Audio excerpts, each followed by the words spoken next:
Hello there and welcome to the first front page of 2025. We're going to keep things nice and simple for our opening show of the year. We're looking at the best chasers from the Christmas racing period, the best hurdlers and some of the worst weather with abandonments galore in recent days. My name is Lee Mottershead and I'm joined here in the studio by James Stevens. Hello, James. Hi, Lee. All okay? Good, thank you. And at home in Ireland, David Jennings. Hello, DJ. Hello, Lee. Happy New Year. And to you too, sir. We'll start off by a few obligatory but much wanted pleasantries. DJ, good Christmas? I had a great Christmas, Lee, I have to say. We have a 2-year-old and a 4-year-old, so you can just imagine the excitement with Santa around here. And I actually had last week off as well, which just made it last that little bit longer. So there was remote control cars flying around the place. We even, Georgia even got a little pony cycle. So they're kind of going on this kind of rocking horse that moves all around the place. So we've had a few fallers. Let's just say we probably haven't got the best jumpers in the house so far. A few fallers off the pony cycle. But a great Christmas, Lee. You've got a beautifully white ceiling there as well. Yeah. Well, we're only in the house about 2 years, so it'd want to be white at this stage, I suppose. Well, you're maintaining it beautifully.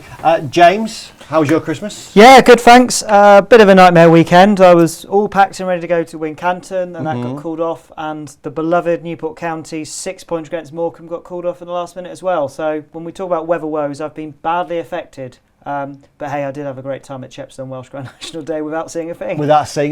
We'll talk about weather woes later in the programme in relation to racing, not Newport County. But first, the Christmas racing. It was fantastic in Britain and Ireland. We'll talk about the hurdlers in part 2. Part 1 is all about the chasers. DJ, what should we be talking about? Well, it seems probably extraordinary not to start with Galopin Des Champs, but I'm not going to start with Galopin Des Champs because I was thinking about this when the run order came through, and I was thinking, what was the one performance that properly wowed me?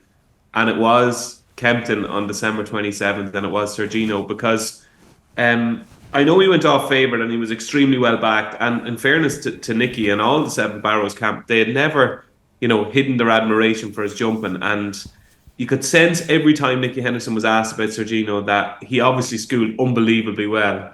But just to see him do it against a horse of the calibre of Ballyburn, yes, it was the wrong race to go for. 2 miles, decent ground, Kempton, just all wrong.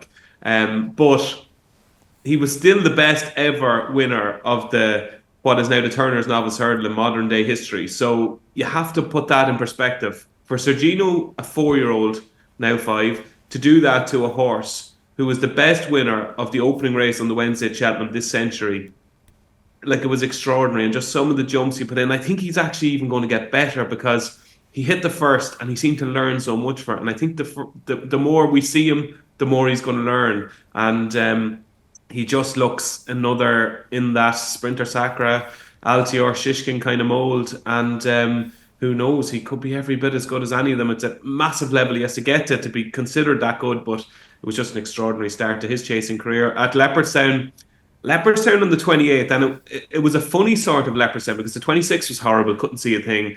27th was slightly better, but still it was foggy and it was all a bit of a mess. And then it just came to the 28th, and it was just this most glorious, beautiful, crisp, clear day where you could see everything. And there was a huge crowd and there was a lovely atmosphere. And then Galopin Des Champs did what he did. And it was just the right result. And the way he went about his business was just exceptional. He just jumped brilliant. And there was that kind of fleeting moment about 10 yards from the last fence where you thought, oh, Pack the Foil is going to get him. And then he pings the last and he's gone. And he wins by 7 lengths. And it takes Paul Townend and Age to pull him up. And you're just going, look, he is, the best chaser we've seen in a long, long time. And that was just a magic day at Leopardstown. Really, really enjoyed it. And I suppose other chasers that were impressive. I thought Il Atlantique was very good at Naas yesterday. I think he'd have absolutely no chance in the Narkle.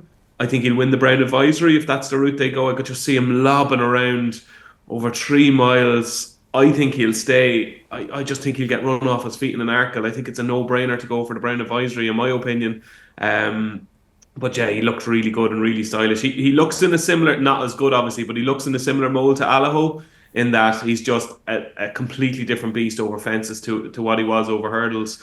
Yeah, really impressed. But they'd be, I suppose, the three real standouts from my point of view. I know we'll probably talk a little bit about the King George and probably did the best horse win the King George? I'm not so sure, but yeah, it was certainly they'd be my top three chasing performance, I suppose. Galopin Des Champs, Sergino, and Il Atlantique. Well, let's start, DJ. You start with Sergino. We're going to have a big bit on him, but let's just start with Galopin Des Champs because he's the best chaser in training.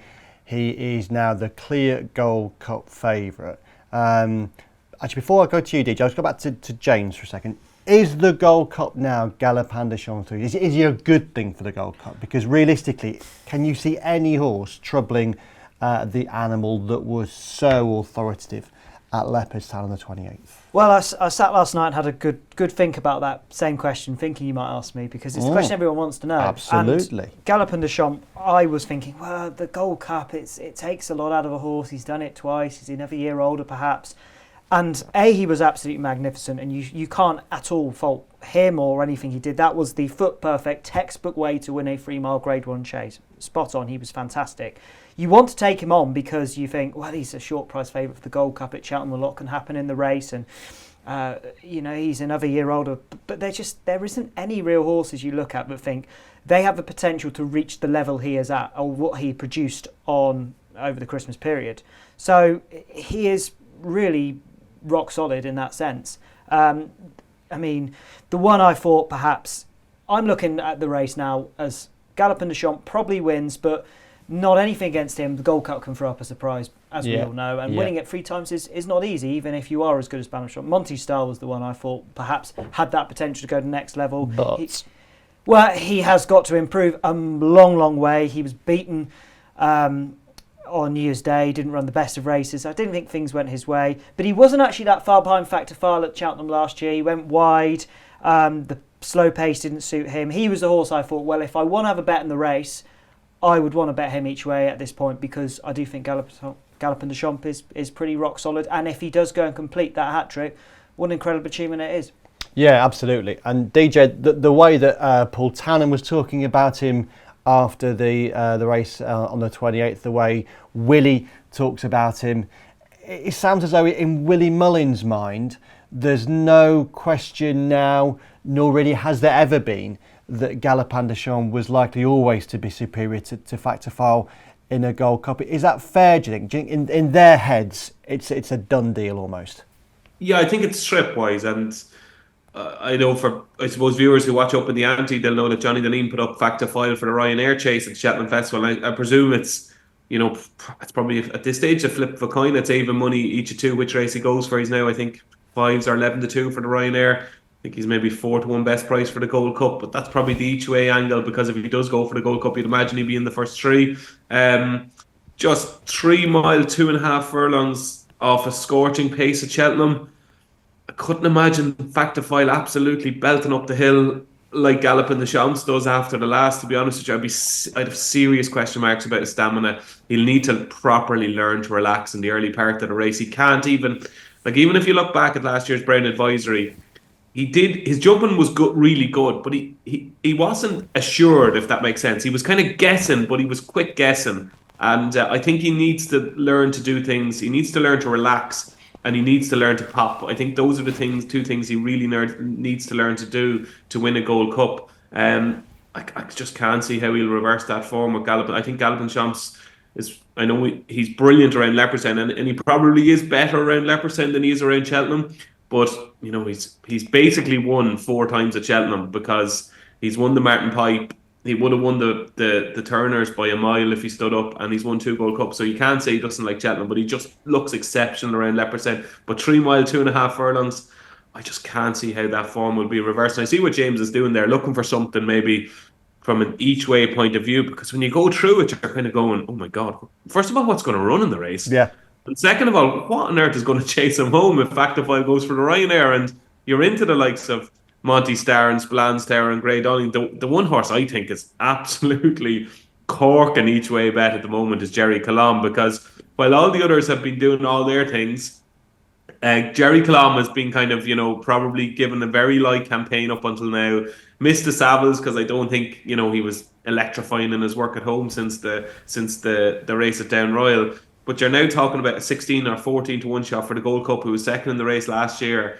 And I presume he's going to run somewhere between now and March. And if he even repeats that run last year, he's going to finish second again. So he's probably the each way angle from my point of view if James is picking Monty Star. And are we pretty happy, guys, that, the King George, in theory, well, it is Britain's most prestigious staying chase outside of the Gold Cup. But James, Banbridge, Col d'Ile-Francais on the line. There were stamina doubts about Banbridge going into the race. Well, he dispelled those doubts, but it's a big leap again to think of yourself going over 2.5 furlongs further at Cheltenham in the Gold Cup. And Ile-Francais, for all that he looked, I think DJ was hinting at this before, that did the best horse win the King George. I thought Ile-Francais was the best horse in the race, but he doesn't look a Gold Cup horse. I don't think neither of them do. 3 miles at Kempston, 3 mile 2 round Cheltenham is a completely different game. DJ mentions it there about what's going to run in the Gold Cup. My verdict was an Irish 2.5 miler beat a French possible 2 miler in Britain's best 3 mile race before the Gold Cup, which is not the best endorsement of British 3 mile chases. And I mentioned there Banbridge. I think he just about gets 3 miles, and Kempston's a sharp track, and that's possibly he's always been a strong stayer over that trip when he gets his ground. I think the ground is an important part, and it's fantastic for connections that they got the ground at the right time on Boxing Day, which isn't always a certainty given the weather. I think that was probably his Gold Cup for the season. Connections aimed at the King George, and he was the strongest stayer at that sort of turn from home to beat Ile-Francais. I thought Ile-Francais ran a blinder. This was a horse who had bled, and to go out and be bold, and so we call it aggressive, but they knew what they had. They knew how good he jumps, and it's exactly the best way to deploy him. If I was Connections, I would definitely be looking at 2 miles. Yeah. He shows so much pace. He jumps with so much fluency and so much verve. And, for all that John Bon is this so-called banker in the champion chase, he's been upset before. He got upset in the Clarence House at Cheltenham only last January when he was taking on a good front runner that day. So he has definitely got a chink in his armour for all he's improved. And if I was Connections to Ile-Francais, I'd be thinking, we aren't going to stay that Gold Cup trip. We're not certain to. We'd be not certain to beat Galopin Des Champs, who looks like he's made for that trip. That is possibly an opening. And for a horse like him who looks so exciting, I don't know. Would you really want to be running in a Ryanair? Is that really what you want to do? How magic would it be if he did run in a champion chase? Like, he would just add this extra dimension to the race of not having a clue what was going to happen. And I always think that uncertainty is beautiful in a race. Like, if Ile-Francais, look, he should have won the King George. Like, the best ride won the King George, not the best horse. And like, it was only after the race. Like, I didn't notice it as much at the time, but like, you're looking at a King George. This horse has been aimed at this race for so long. And I'm one of James Reevely's biggest fans. Like, I go back to what was the horse called? Diamond. What was it? Diamond. Do you remember the horse he used to ride in? Ran a couple of Betfair chases. Oh, Diamond Harry. Harry. Like, he used to ride Diamond Harry. And like, I love James Reevely. Love him as a person, love him as a jockey. But he must be watching back King George going, oh my God, why?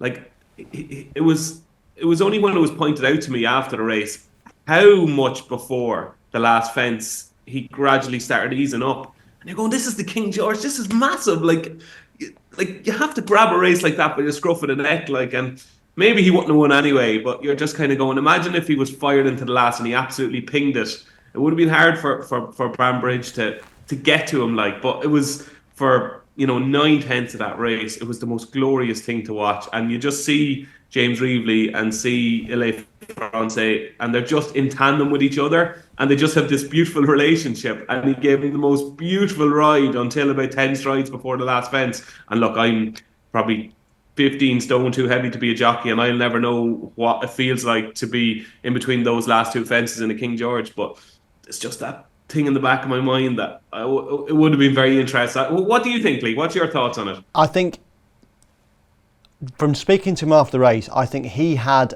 a view that the horse had basically was that the tank was emptying rapidly, and he didn't have the confidence to throw him at that final fence. And it's funny, there are some tracks where you think of the final fence and you think horses never fall at that. It's very rare for a horse to fall at Cheltenham's final fence or Sandown's final fence, but Kempton's final fence, we've seen lots of races change there with horses tipping up, including in the King George, obviously.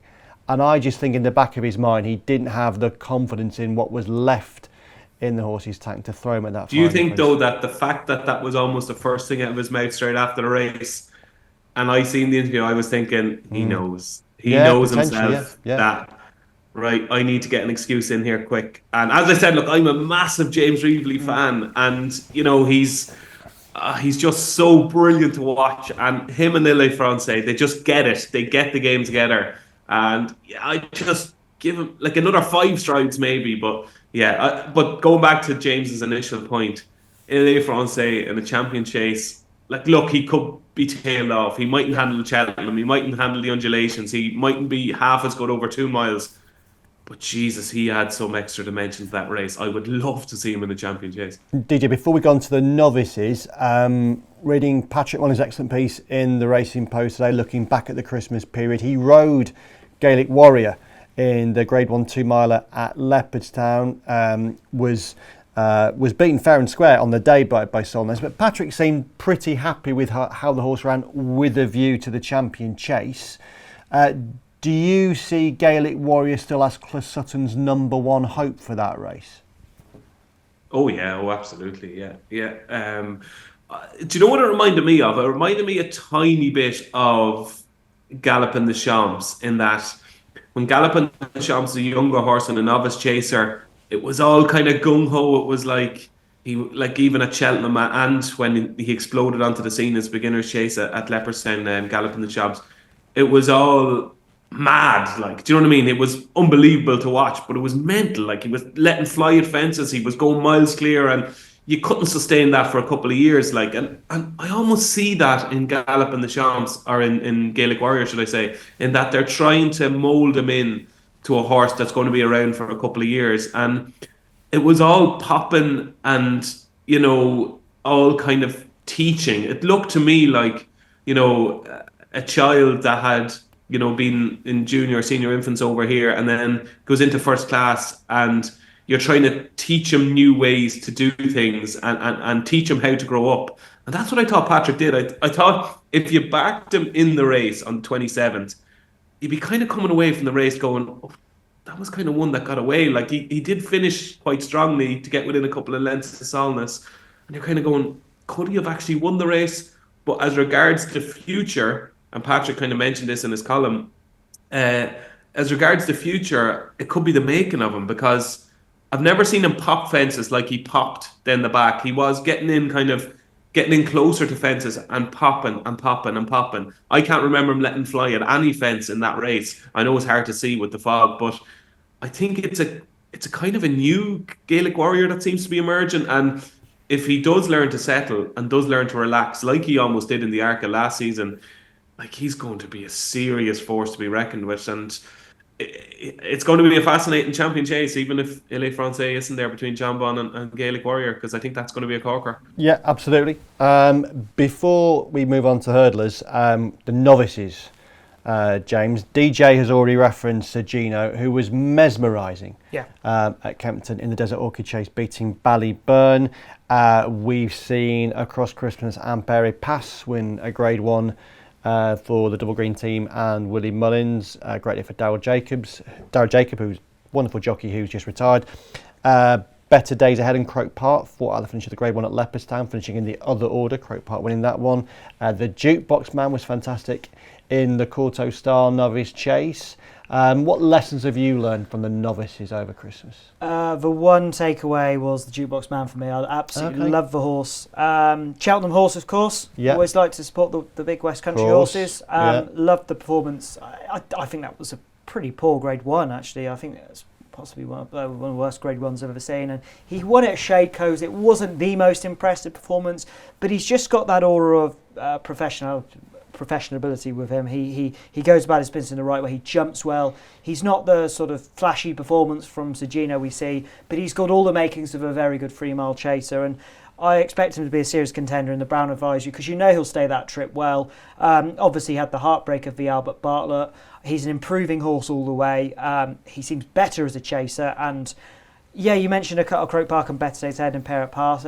Good horses in their own right, but I've not seen anything from Ireland yet where I'm going in that 3-mile division. What's an absolute brilliant 3-mile chaser in the making.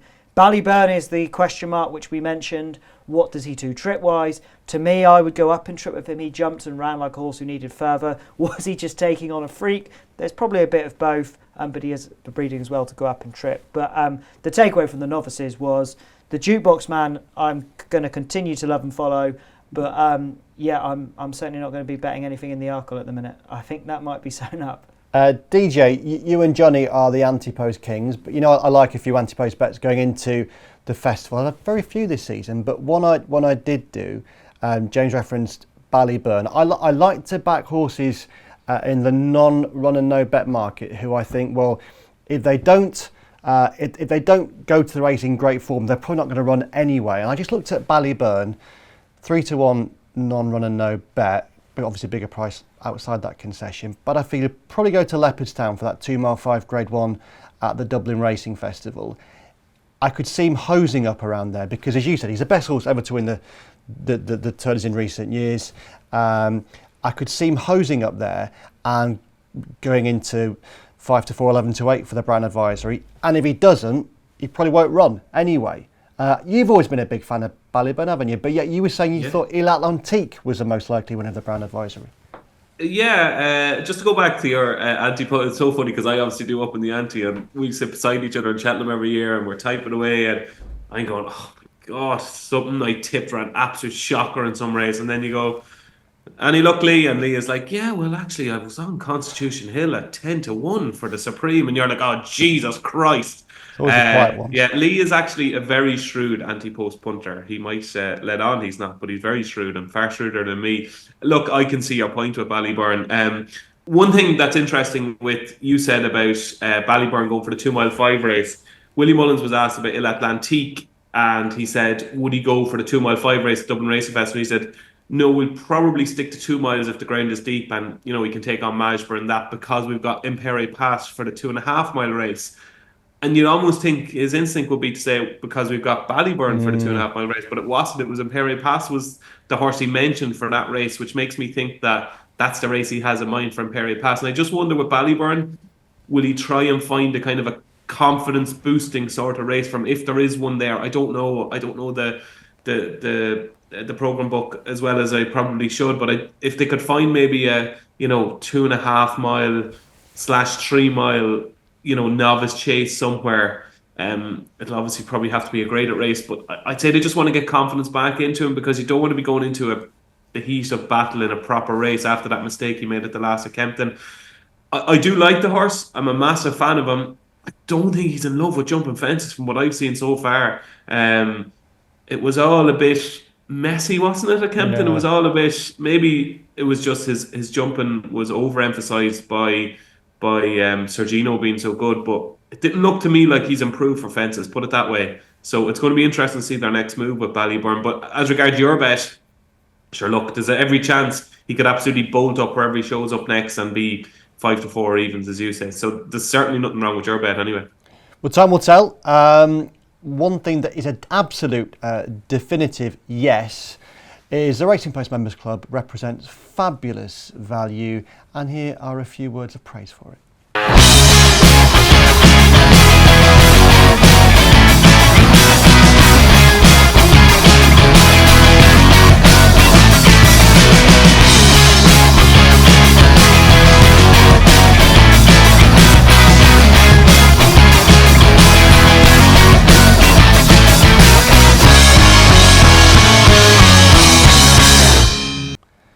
Welcome back to the front page. We've spoken about the top chasers from the Christmas period. Now, the top hurdlers, and one hurdler is probably the most talked about horse in jump racing and has been now for a few years. That is Constitution Hill, who returned to racing in the contest in which he left racing 1 year earlier, the Christmas Hurdle at Kempton. There was all the debate about could he bounce back to his best, could he return to winning form after that dismal gallop at Kempton before last year's Cheltenham Festival, a pretty underwhelming gallop at Newbury prior to what was supposed to be his return to racing in the Fighting Fifth Hurdle. An issue arose after that, but he did make it to the track in the Christmas Hurdle and he won.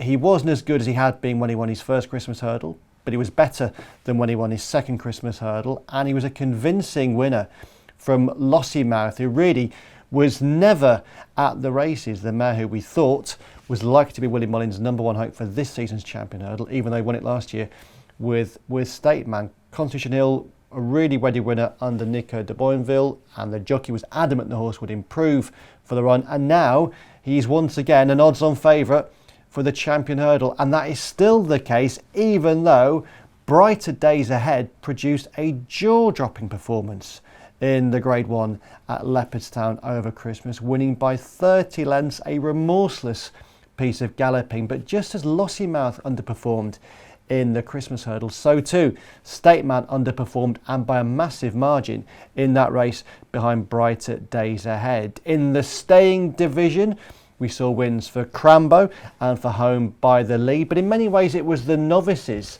who provide the biggest talking point, with Grade 1 wins for horses like the New Lion, Potter's Charm, the Yellow Clay and Romeo Coolio. And of those horses, it was the New Lion who had, again, most tongues wagging with his imperious performance in the Cello at Newbury. Since when, we learned over the weekend, he has been purchased by J.P. McManus from Darren Yates.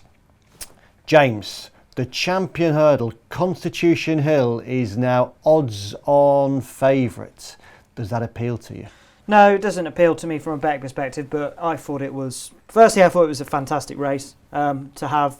We talk so much in here on the show about races that are at Cheltenham Festival and everything gives. Well, this was a proper clash, and this was something to look forward to. We weren't sure if it was going to happen. Same to the extent with Ballyburn and Sagido, to the same reasoning, but it did happen. We got two brilliant hurdlers that turned up, and what a result for Constitution Hill and his many supporters. We've heard so many updates, we've heard so much about him. I think for a second, before we talk about Champion Hurdle, that's a bit of cracking work from Nick Henson, his team and all work. I mean, to get him back, having been, well, we feared he might not be alive at one point, didn't we, when he was rushed into hospital with colic. So to be back and winning a Grade 1 on his first start as well is pretty special. So credit to all.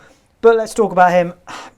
I wasn't overboard with how impressed I was by him. I thought he was good and back to the same exceptional level that you'd expect from a Grade 1 winner, but I didn't feel that was the same brilliance as we saw from his absolute optimum. Now, I always felt this about Sprinter Sacre in many ways. I thought when he came back, everyone said, oh, he's back to his brilliant best. And I thought, well, he's close to it, but I don't think Constitution Hill will ever be at the same level as he once was.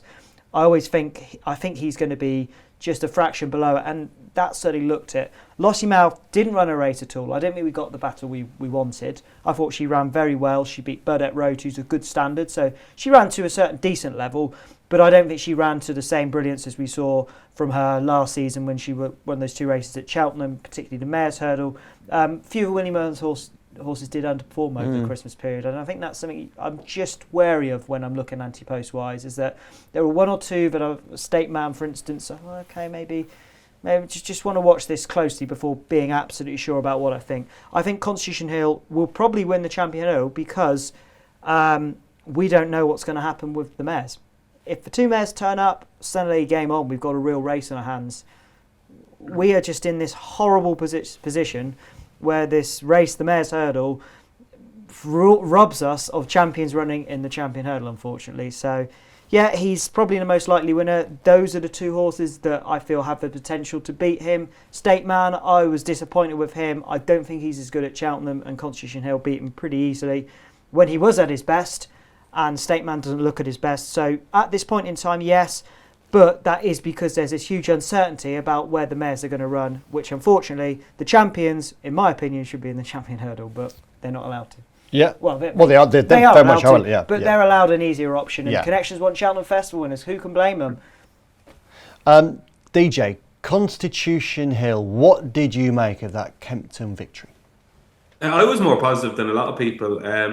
I think it's a very hard thing to ask a horse who'd been off for a year, who'd been through the mill, who had worked pretty poorly, in that gallop at Newbury, and to ask him to run to a level of, what was it, 177, I think he got a Racing Post rating when he won the Champion Hurdle in 2023. Like, it's a massive ask, given all that's happened, for him to run to that level.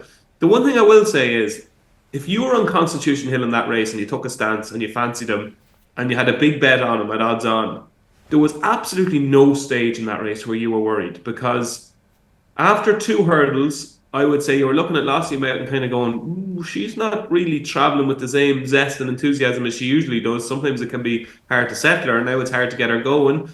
And you're kind of going, look, I think we're better than, a good bit better than Burdett Road and Lone Stone, the other runner in the race. So if you did back Constitution Hill, you were always happy. Yes, the winning distance was 2.5 lengths, but it looked to me a blatant case of the Constitution Hill blew up between the kind of maybe 200 yards from the last hurdle and the last hurdle, and then his class kind of got him home. If we didn't know anything about the horse, we would say that he'll improve hugely from that performance, as will Lossiemouth.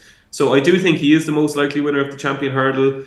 I do think he's still brilliant. He mightn't just be, absolutely incredibly awesome like he was when he won the Champion Hurdle in the Supreme, but he's still bloody brilliant. And I just find it hard to see if he turns up, because I think he's unbeaten when he's ran. So I think when he turns up, they're pretty sure he is somewhere close to the real Constitution Hill. So I think if he gets to Cheltenham in one piece and gets there with the camp happy, I think he's going to be extremely hard to beat. In saying that, I'd be shocked if either of the mares didn't run in the Champion Hurdle. I think it's 1 to 100 Lossiemouth surely runs in the Champion Hurdle.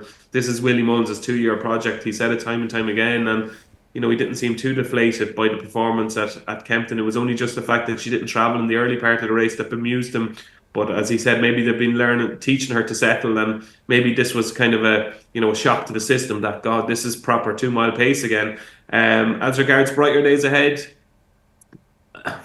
my instinct is telling me that they have got potentially, and this is a big statement, but you've got a horse now, male or female, who's possibly the best horse Gordon Elliott has ever trained and possibly the best horse Gigginstown will ever own. So she's only 5, but she's now got to a level where you have to talk about her in that category. And are you going to be running the best horse that Gigginstown have potentially ever owned, or the best horse, male or female, potentially that Gordon Elliott has ever trained? Are they really going to run her in the mare's hurdle? I don't think they will. I think when it comes to the crunch, I think they'll say, we can bloody win a Champion Hurdle here. And, she's still getting £7 from Constitution Hill, who is 9 from 9 on the rules, but there's still this kind of uncertainty where you kind of go, well, he's not always the healthiest and he's produced some dismal racecourse gallops, so there's always going to be that chance. So I think it'll be a late call, which is frustrating for everybody. But I do think when it comes down to the crunch, I think Brighter Days Ahead will run in the Champion Hurdle, and I think Lossiemouth will run in the Champion Hurdle. And I hope they do, because it's going to be an absolute corker, and hopefully they all run up the scratch. And if they do, I just think Constitution Hill will win.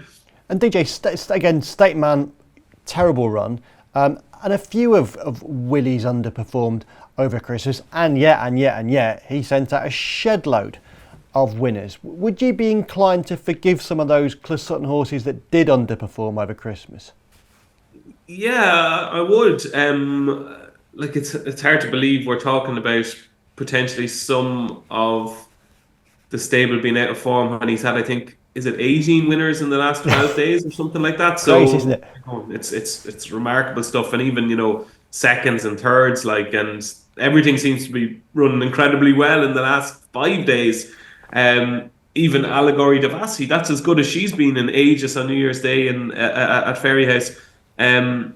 Stateman, the problem I have with Stateman is that he can't really win a Champion Hurdle, because we already know that Constitution Hill is a good bit better than him.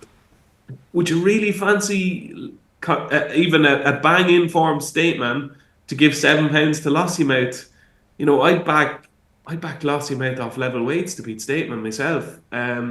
So I just think an awful lot needs to go wrong for others for Stateman to win a champion hurdle. And I've often said, like, I think Stateman and probably Envoy Allen even are probably the two underrated and underestimated and underappreciated horses in training. But when you're talking about a champion hurdle that includes Constitution Hill and giving £7 to Brighterdaysahead and Lossy Mouth, I just can't see how Stateman, even if he's back to his best, can win a champion hurdle. So he'd be the kind of first one I'd rule out of the equation for all that he's been a marvellous horse. Yeah, I think it's entirely sensible. And James, just finally, the novices, as I mentioned, the new line, Potter's Charm, the Yellow Clay, Romeo Coolio, they were the Grade 1 winners. Hadn't foreseen the new line situation, so there's nothing that Darren Yates had said this season or leading into it that he was in any way thinking of getting out of racing. And certainly you've listened to what he said after the Cheltenham, the horses win before that at Newbury. Again, there was no indication that he was about to sell the horse. Like he said, it would only be for stupid money. Yeah. It may well have been stupid money. Well, but again, JP Balance is very shrewd. I'm sure he pays for a horse what he thinks the horse is worth. But the horse is clearly worth a lot of money because he won a Grade 1 pretty much on the bridle. I mean, that was as sexy a performance as you can possibly see on a racecourse. That is winning a Grade 1 just almost sort of taking a mick against a horse who cost 660 grand in fourth, who, be it Regent Stroll, didn't run any race at all. Completely deserves to be favourite for the Turners.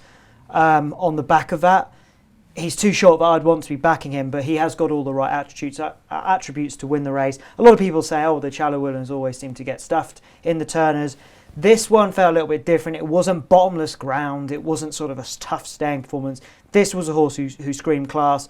I always think for the Turners, I like a strong traveller, good cruising speed. This horse seems to have all the right boxes. So he's definitely the most likely winner. I think he's way too short. Potter's Charm, again, bit of West Country bias, I'm afraid. Love this horse. Love seeing him win at Cheltenham. A horse who runs in those Cheltenham races which don't get supported enough. Wins them, drops back in trip and wins a Grade 1 really well. I thought it was a really good performance. We'll come on to the weather. I couldn't particularly see how well he jumped all the way around, but the jumps I did see seemed pretty good. And the fact he's dropped back and tripped and still won is a great performance. I've always thought when he won those races at Cheltenham against Valgrand and the like, this will be a better horse in a better race. So I was really encouraged by that he's able to do that. I definitely think he's won. And I'd be interested to see what DJ thinks. Was the one horse from Ireland I thought, okay, this could be one for me, was Galopin Des Champs, I think I'm pronouncing it right, who won a pretty ordinary race, but looks to me has big potential, needs to jump a lot better and needs to learn a lot. That was his first start over hurdles. He strikes me as a horse for Willie Mullins who has got big potential. DJ, are you going to tell me I'm talking rubbish? Well, you're talking rubbish in the pronunciation anyway, because I don't pronounce the last letter in France. So it's Corpec de Board.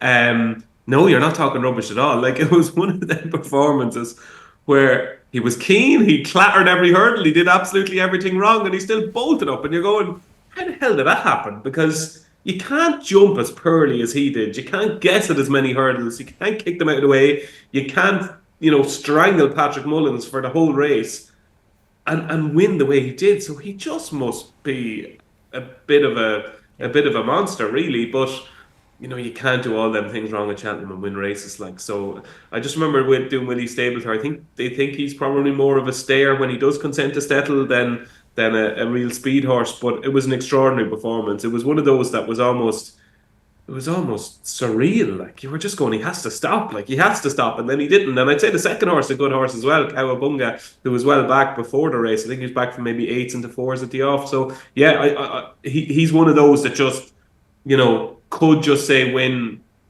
at, for argument's sake, the Dublin Racing Festival and be 5-2 for the Supreme. Like, you just don't know how good he is. It was an extraordinary performance. As regards the other two, I love Potter's Charm. I think the new line is real, like, sexy and real, like, oh Jesus, look at this could be anything. But you got Potter's Charm, who is, and Johnny Ganeen said this in Up in the Ante, the most beautifully campaigned horse this season, because they obviously won his bumper Fossas last season, but they went to Worcester and won a maiden hurdle, okay? Then they get the experience into him on the old course at Cheltenham, and he wins the novice hurdle at the showcase meeting. Then he goes back and takes on Valgrand at the November meeting. All experience on the old course at Cheltenham, because they know he's going for that 2.5 mile race. They keep saying it time and time again. It's the Turners. It's the Turners. And now he's won on the old course twice. He's won over the trip of the Turners. And then now, maybe I'm wrong here, but I think they've factored in so many things into this horse that they've said to themselves, well, hold on here a second. Shallow winners have a shocking record at Cheltenham, and even horses that run in the shallow, they've shocking records at Cheltenham. So maybe and Potters are the good Nichols horse. What's it called again? That was Regent Stroll. Regent Stroll. Sorry, brain fart there. Regent Stroll and the new line is going for the Shallow. Actually, hold on here a second. I know we have a really strong stare over 2.5 miles, but maybe we should go to Aintree, because not only is that race at Newbury a graveyard for horses going to Cheltenham, but also we could teach him so much over 2 mile one at Aintree. And that's exactly what happened. Like jumping at speed against quicker horses will have taught him so much. And I love what Potter's Charm does from 100 yards from the line to the line in every single one of his races. And I think the new line is going to have to be every bit as good as he looked in the Shallow to beat him in the Turners, because I think trying to pass, if Sam, which he will do, if Sam decides to kick from the second last on the old course at Cheltenham, I know New Line is going to be travelling better than him at that stage, but he's going to have to be seriously good, I think, to pass him. I just love his attitude, Potter's Charm, love the way he's being campaigned, and I think he's going to take a hell of a lot of beating in the Turners. It's a great race, and you've got kind of a few others to factor into the mix now, because will the Yellow Clay go there rather than the Albert Bartlett? Will Kopek the Boards run here? Will Cade Doughty, who won at Leopardstown over Christmas, go here? You just don't know what Willie and Gordon are going to throw into the mix, but at the minute, you'd have to say that it looks like a rare year where Britain are definitely going to win the Turners in my eyes. Just finally, before we finish the hurdlers, just one that I thought ran a really nice race, way back in the long walk hurdle, which feels like it was as far back as the super sprint at Newbury. I thought Beauport it was a joy to watch in that race. Got a really good rhythm, and I think he could have a real shout in the Grand National. Yeah, absolutely. Agree Good. on that. The only one I thought, Crambo there was a good winner. What a hell of a training performance to get him back, because it just all went wrong last year. I think Tehupu is clear by miles in that division. Hidden Valley Lake was second. He would potentially be an each way bet if it was very soft ground. But yeah, couldn't put you off, Beauport. I thought it was a great run. Good news, bless you, thank you. Okay, before we move on to our final port, we have something else to tell you, this time about Racing Post Insider.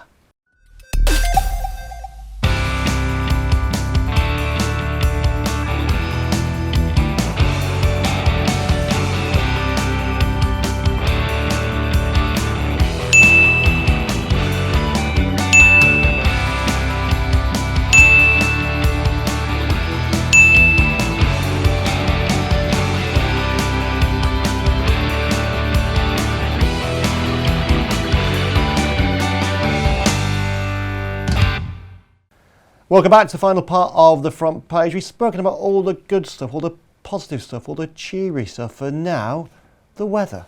James. Yeah, I'm glad to bring the tone down. Unfortunately, with great racing, there has to be, over Christmas period, there has to be some pretty bad weather. That's just the nature of the beast at racing through the winter, which pretty much started on Welsh Grand National Day and to a certain extent at Kempton over in Britain, where there was extremely bad fog. David's touching it, the situation in Ireland. Chepstow, I was there for Welsh Grand National Day. You could barely see a thing other than parts of the race. Horses would jump the last fence, would go in front of the stands, would then be in gloom, and even on the big screen it is just basically an image of white. It's gloom, and then every so often the horses would emerge, jump a fence, you'd get to see where their position was, and then they'd go back into the gloom.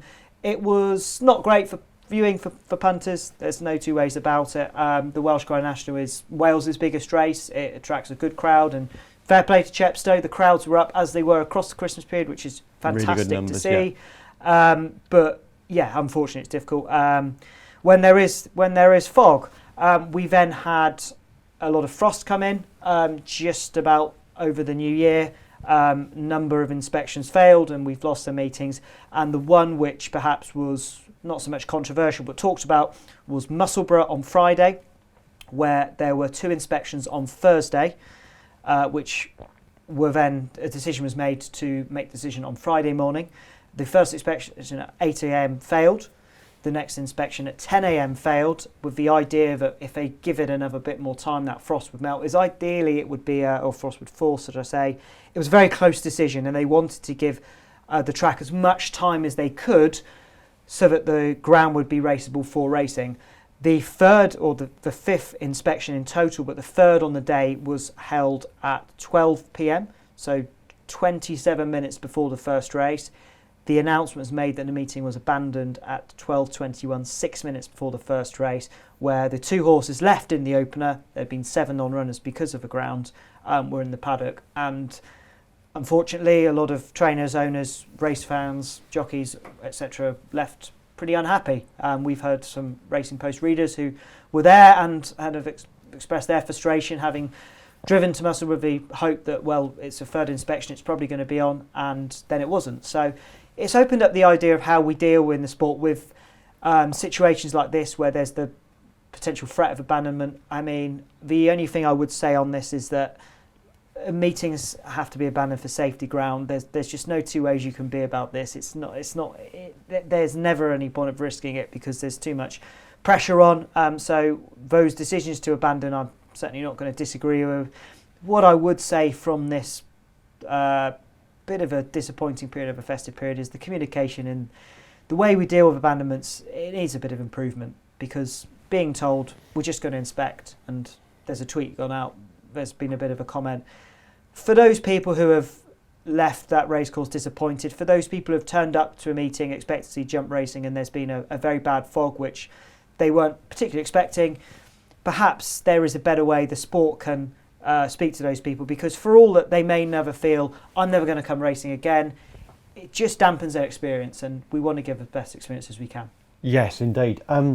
Loads of talking points from this, and Chris Cook has raised a few of them in his column on Friday and in his front runner email today, suggesting that there needs to be a more clear and transparent structure around how inspections take place and abandonments are called. He also spoke about the fog, and I know from being with Chris at Cheltenham on New Year's Day, he really strong views about racing in the fog, and the fact that, you know, racing is an entertainment event, and if the people who are trying to entertain the customers can't see, what's the point of doing it? And yet he polled front runner readers, and almost, well, pretty much 3/4 said they would rather press on with a meeting, even if visibility was almost non-existent. Yeah, well, I can sort of do my own poll in a way, is that I was at Chepstow when the announcement on the tannoy came over that racing would continue, and there was a big cheer. There wasn't a groan, there was a big cheer. Yeah. And I think part of it is that people have turned up for the day, they've got ready, they've got there, then it's called off.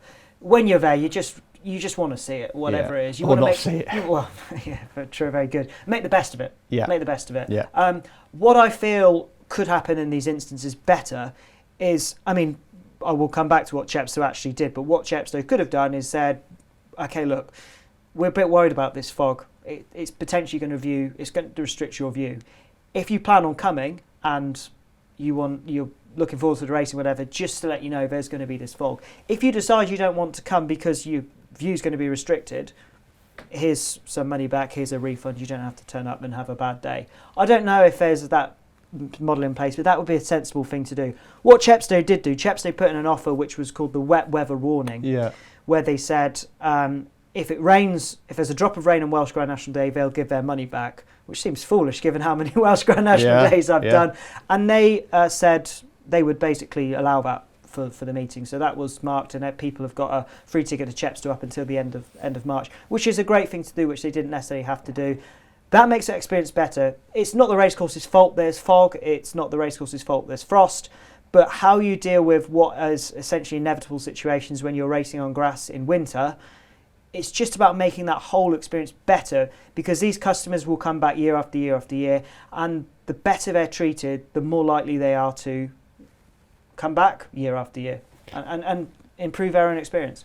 DJ, I'm going to come back to you for your reflection on the weather in a second. Before I do, James, there was another weather angle over the week in which with there being no ITV racing programme on Saturday because we lost Sandown and Wincanton. The Newcastle jumps card, which might have been an option, was abandoned as well. The jumps meeting in Ireland was abandoned too, but there was no all-weather fixture scheduled throughout the ITV window, partly because of Premier Racing and protected windows. Looking at the forecast for this week, this obviously will depend on when you're watching this programme, but as we sit now, this morning Warwick said that they were waterlogged in places, Kempton's waterlogged in places. Warwick said they wouldn't be able to cover given how things are at the moment, and there is a heavy frost coming in later on this week. So there has to be a fair chance that Warwick and Kempton will be vulnerable.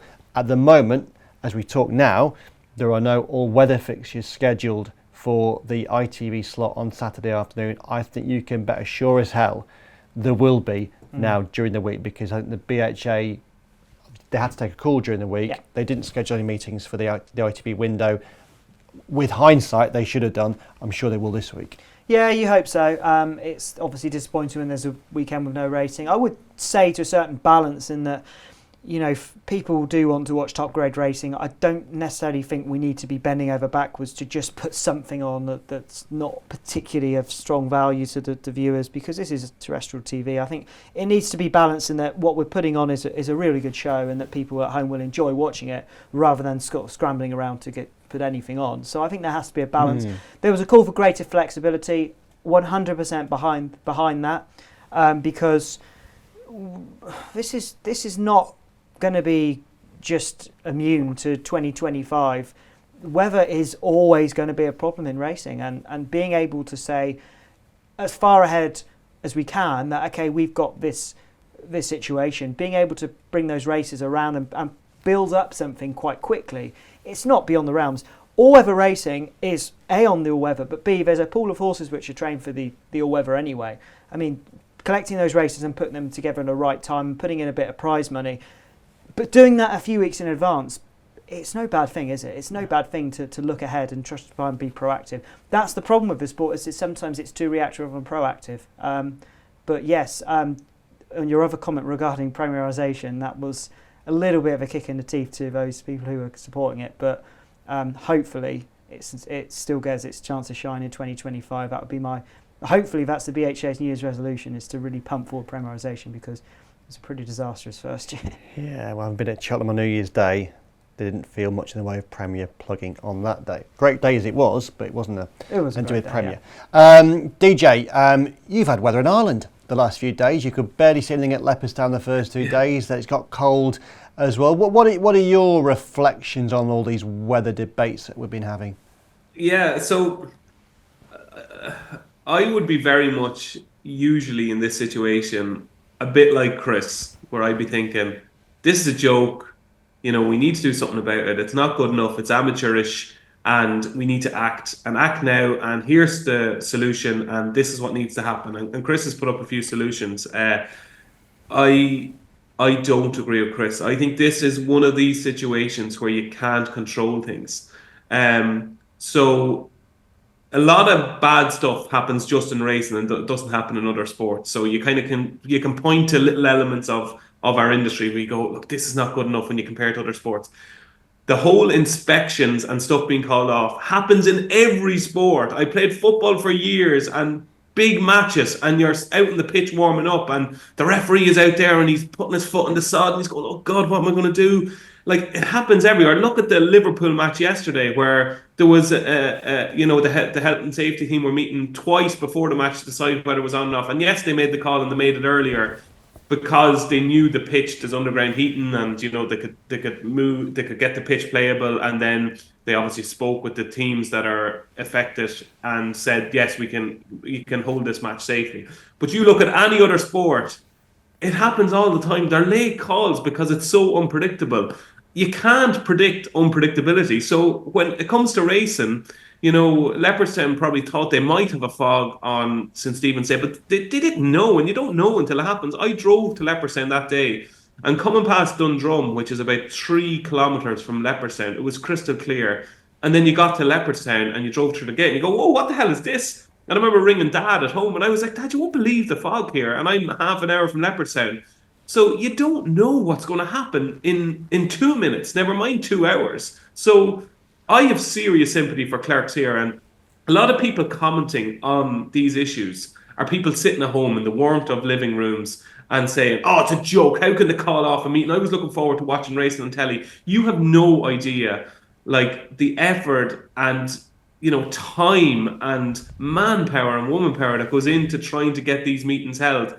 And I don't necessarily agree with Chris as well, who said this morning, it seems to him that it's like, clerks hoping for a 25-1 shot to come up trumps and that the race meeting will go ahead. I don't agree with that. Maybe he has more information than I do at his disposal. But from chatting to clerks here and and chatting to clerks, chatting to racecourse managers and knowing, how things happen when there is a meeting and there is an inspection, I think most of them are in the game long enough to have common sense, in their repertoire. And I think they know that they can't just hope for the best and, oh God, fingers crossed. I know it's given -7, but fingers crossed it'll get up to 4 degrees.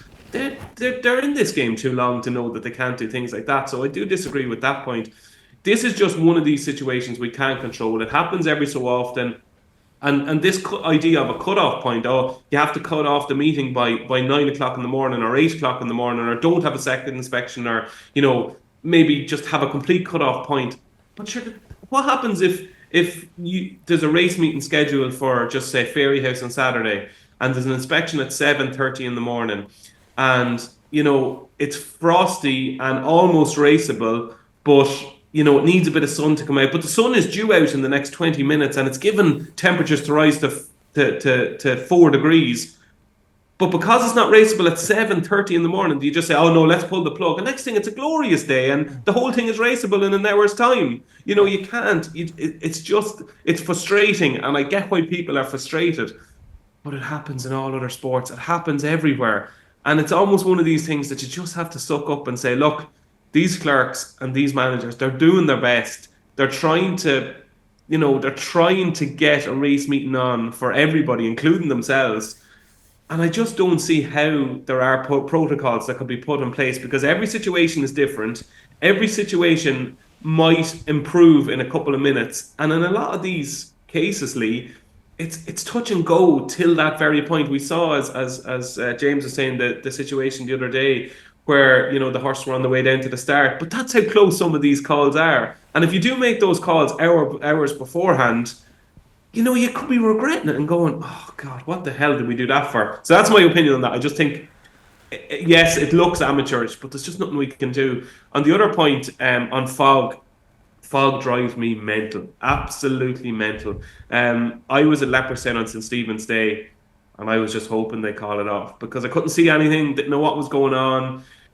It was just one of these days where I was going, "Oh God, I really hope." And there was an inspection, and it looked like at one stage it was going to be called off after the third race on the 26th at Leopardstown. And I said, well, at least then we can have that Racing Post long distance chase move to the last day and you'll get to see it. And the lad to that card, I was hoping it would be called off because of all things, fog is just infuriating for everybody because nobody knows what's going on. But yet it's safe because in a lot of cases, jockeys can see from fence to fence, even though we can't see from the grandstand. So I don't know what the solution is with fog either, because fog can just go in the blink of an eye or it can land in the blink of an eye. So after talking probably nonsense for the last 10 minutes there and for speaking for so long, Lee, I think this is one of the things in racing where there's no solution to it. And we just have to suck it up. It doesn't happen very often. We just need to suck it up and say, look, let's hope that the people who are in charge of this, the clerks and the managers at the track, are doing the best they can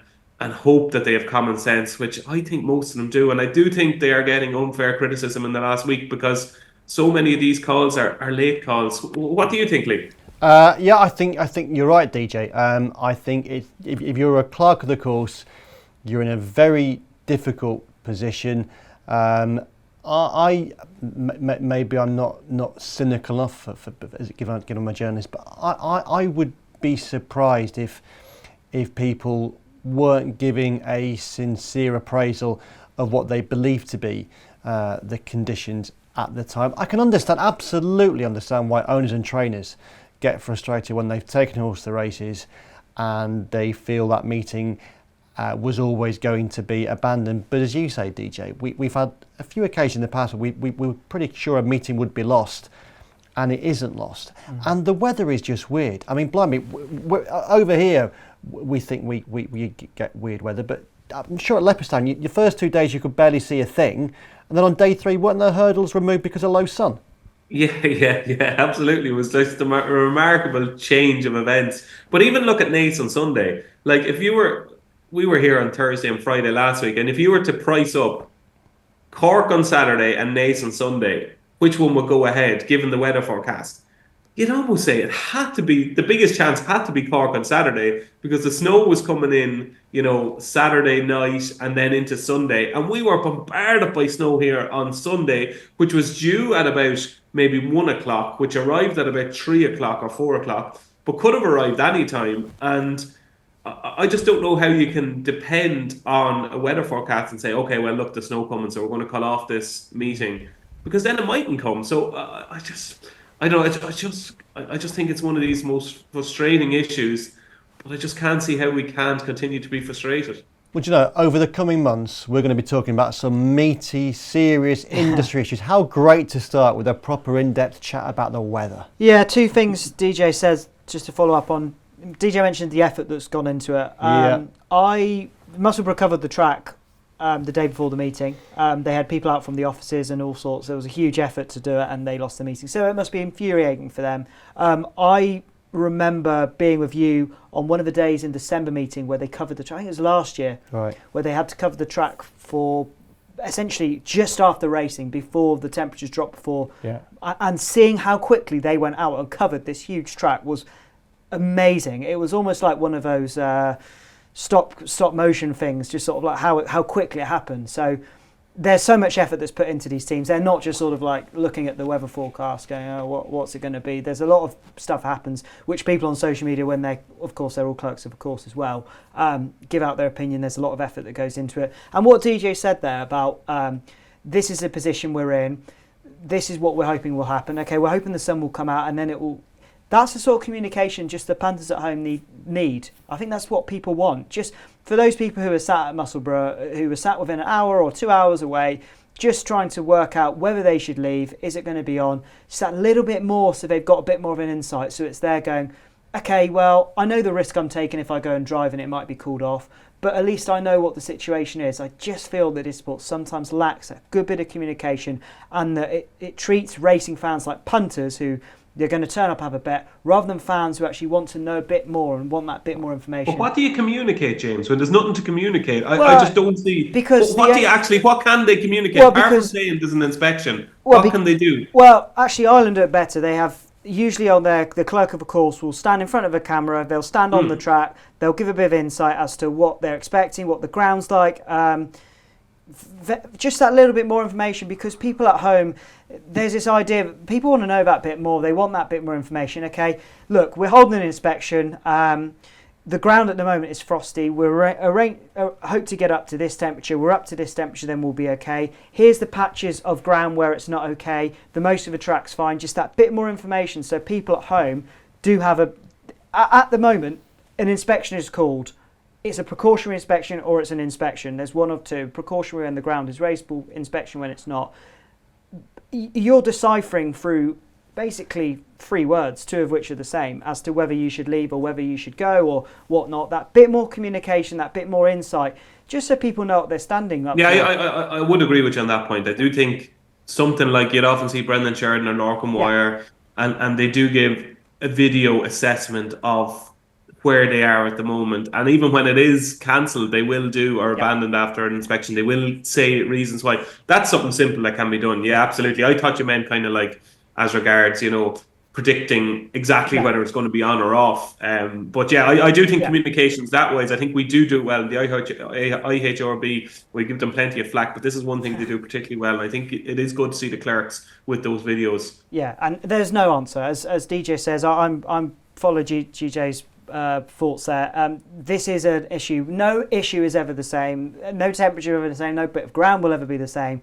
I don't think you can be proactive and say let's cut it off, because you end up opening a whole new box of tricks and situations. So I think we're going about the right way. We just need to talk about it a bit better. And at that point, we should probably start. We've done a lot of gassing in this programme, and if we're not careful, we're going to stray into 2026. So at this point, and with no need to declare a winning story on this occasion, I send grateful thanks to David Jennings. DJ, thank you. Cheers, Lee. And you too. James Stevens, thank you. Thank you very much, Lee. Thank you for watching. We shall return next week when hopefully we won't have to talk about the weather, but I can't guarantee it. Till then, bye-bye.